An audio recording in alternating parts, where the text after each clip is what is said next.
On board Vishal Sharma, Executive Director and Chief Executive Officer at Godrej Industries. We've heard some news flow coming in on their chemical business yesterday. So let's hear the word from the management themselves on what's the rationale on this move.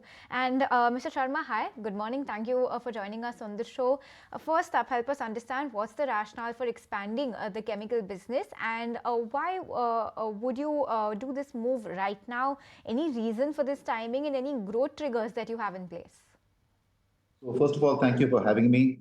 I think we've all been hearing about India, the chemical industry in India being an absolute focus sector, not just for the government, but globally, India's in the spotlight right now from a chemical industry perspective. Reasons are very simple. We've got good cost talent, we've got good quality talent, infrastructure costs, power costs are generally low, and we have access to the raw materials that are required. So all these reasons make it absolutely logical for us as a group to be investing in the chemical business, and that's what we are doing right now. So it's as simple as that. The aspirations are big. We are currently about a $400 million business, and we've set an ambition of $1 billion for ourselves before 2030. I'm saying before 2030. So we're going to try and do this as soon as we can. Naturally, if you want to sell more, you got to make more. You want to make more, you need more capacity. And hence, we've announced this 750 crores. I'll also mention this is the capacity announcements we've made right now. This will not be the only capacity expansions. There will be more on the way as we go along. Your question on the timing, there is no particular reason for the timing at all. It's just that, we actually have some of these projects already kicked off, but we kind of concluded this current package of product of projects at this time. And we thought, it's time to go to the market and talk about it. All right. Morning, Mr. Sharma. This is Shrishti also joining in, but also talk to us about the contribution from the chemical business in the times ahead, because for now we understand that it contributes around 15% in your consolidated revenue. How do you see this number going up? And along with that, onto the margin figure, this new expansion plans, are these into some products which will get you some higher margin?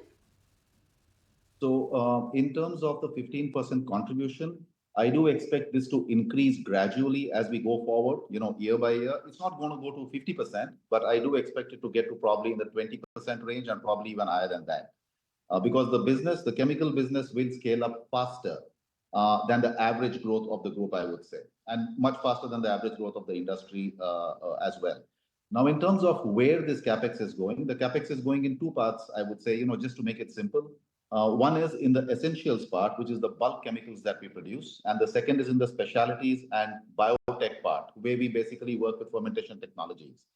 The margins that we make on the bulk part will be similar to our current average margins, but the margins that we make in the specialties and the biotech portfolios will be significantly higher. When I say significantly, by like 4 to 5%.